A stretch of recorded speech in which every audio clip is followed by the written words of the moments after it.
Yo, right now we're hanging out with Sean Kennedy, Ill Trends in the building. You're no stranger to the police and their brutality in Oakland. Right. How are you feeling about the reaction to it right now? And is it different than the type of reaction that you've had?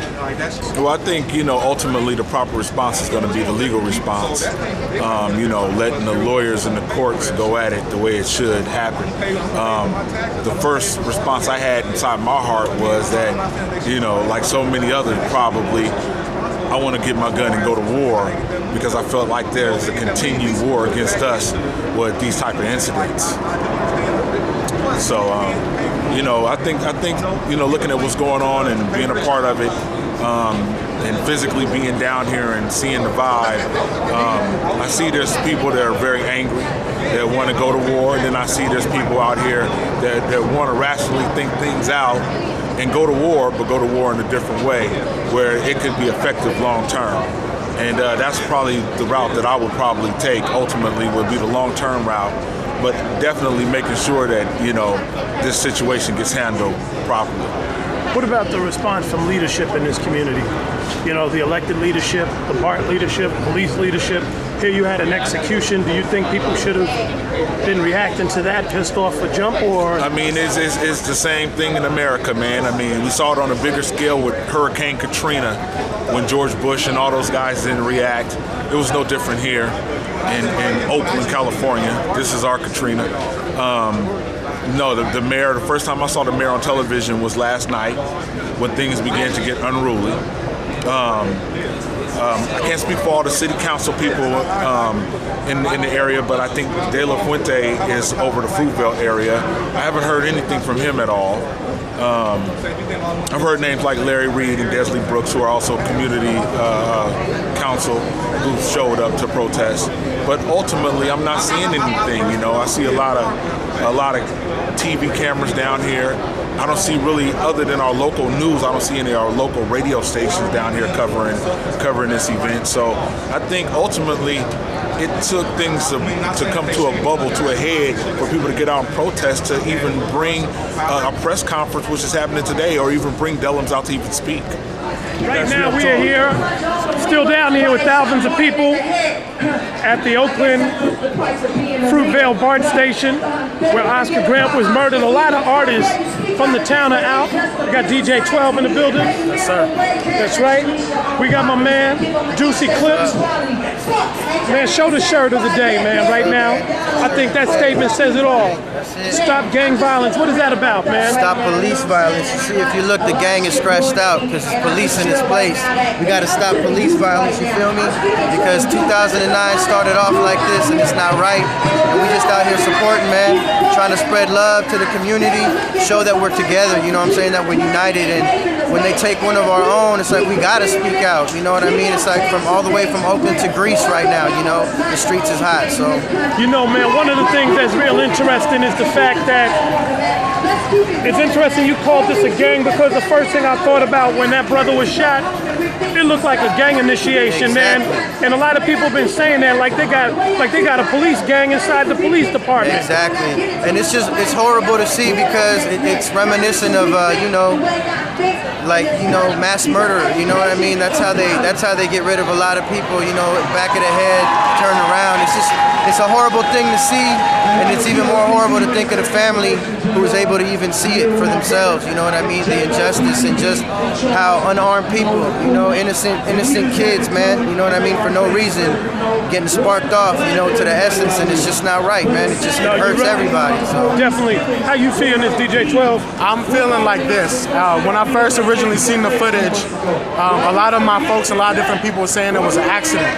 But after I seen different footage this morning, some of the still shots, he had opportunities and different options before he drew his weapon and executed that man. It was no accident. That man was executed. Yeah, that's how I feel. All right? Do you think it was a gang initiation? The reason why I feel it was an initiation or execution is because his taser weapon was on his left-hand side. His 9mm was on his right side. He drew his weapon. He shot that man handcuffed on the ground. Okay? 7 officers at least standing around him. If that's not injustice, if that is not criminal, I don't know what is. All right? It's time for us to start thinking of better better, more strategic things to do besides these rallies, because we dropping like flies. And bottom line, it's your sons, it's your brothers, it's your fathers. That's real talk. That's how right I feel there. about it. Right now, we are hanging out here still at the Fruit BART station. We got a couple of Bay Area artists, legends in their own time. We got Know the Piper with the group Flipside. Yeah. We got Inner City. You know, as artists, man, let me start off with you, Piper. What do you think the responsibility of our hip hop community should be about this? Well, the hip hop community was shot in the back. The hip hop community witnessed and filmed it, and now the hip hop community is speaking into the camera. We have no choice but to take our God-given talent and to speak out about what happened to us, because that just didn't happen to Oscar Grant. You know, that happened to all of us, and we got of all colors. I mean, if you look here, this is representative of America right here. You got all shades, you got all ages out here in unison. So we got to speak out about it. We got to say something about it, and it's hard. It's hard to get over the hurt of it.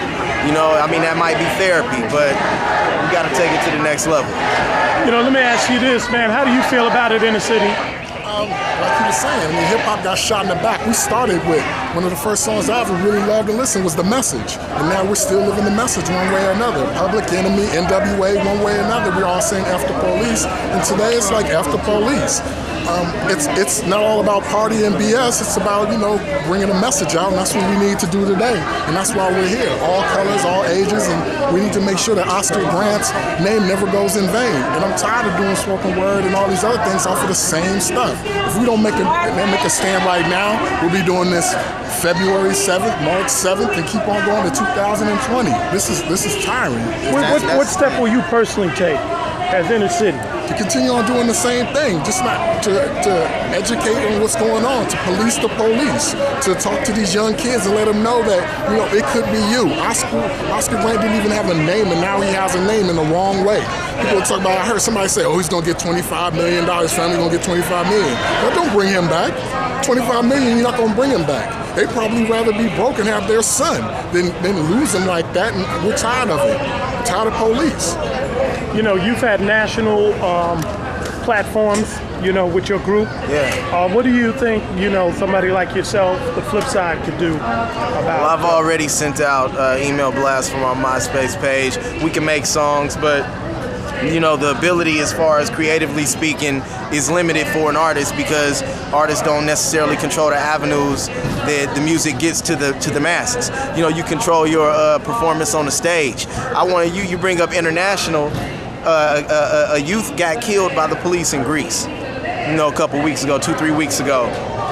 The youth in Greece have been tearing the country up for weeks now. You know, there have been protests in other countries to show solidarity in that. And the same thing happened in France. Exactly. What do you think happens in America that hasn't happened, or should we even be thinking about that? I mean, I really can't speak on that. You have to take the mind state of society as a whole into account. I mean, the poor people in other countries don't necessarily have big screen TVs in the worst communities in other countries. You know, I mean, someone has to really be hungry and their life has to be threatened in order to fight for their life. You know, so I mean, we're dealing with a slightly different situation over here, where you can go into the worst communities in this country and see a big screen TV and see a Benz getting driven down the street. But I believe that those other countries, the governments of those other countries, they take into account the anger of the people at a greater extent than the government in this country takes into account the anger of Americans. I believe that. I believe other governments respect, you know, the climate of their societies more than our government respects. So in other words, the government fears their people. Exactly, and we tend to fear the government here. So it's a different story. I mean, that's one kid and one life is priceless. But that's one kid that got killed in Greece, and you have protests being staged all over Europe. How many kids have died in Oakland in the past 12 months? How many people have been murdered by police in Oakland in the past 12 months? You know, I mean, that speaks to something else. Mayor Dellums, he made a push to hire more police officers, and I believe his goal was 805. But I mean, these are police officers coming from, you know, the suburbs, coming from 70 miles away, coming from 100 miles away, coming from states away, coming from Kansas to police our community. And you know, and you begin to wonder, you know, why is this person such a good Samaritan and he's willing to drive 100 miles to police another community? You know, I mean, he wants to put his life on the line to be a police officer, but he's not policing the area that he grew up. He's not policing his wife. He's not policing his mother. You know, his friends. He's driving over here to police us. You know, it's an occupying force. I want police officers that I grew up with. You know, I want somebody to pull me over that taught me when I was in the 3rd or 4th grade. You know, I want somebody to write me a ticket that I've been on for 20 years. I don't need someone that doesn't understand my culture, that doesn't understand, you know, my lingo, that doesn't understand the way I dress with authority over me with a gun. I don't need that in my life. You know, I don't need that in my son's life. You know, I have 2 children. My son, one son is 7 and the other is 2. What do I tell him? You know, do everything that you're told, like Oscar Grant did, and you still may get shot? No, I don't need that. I don't need that in my life.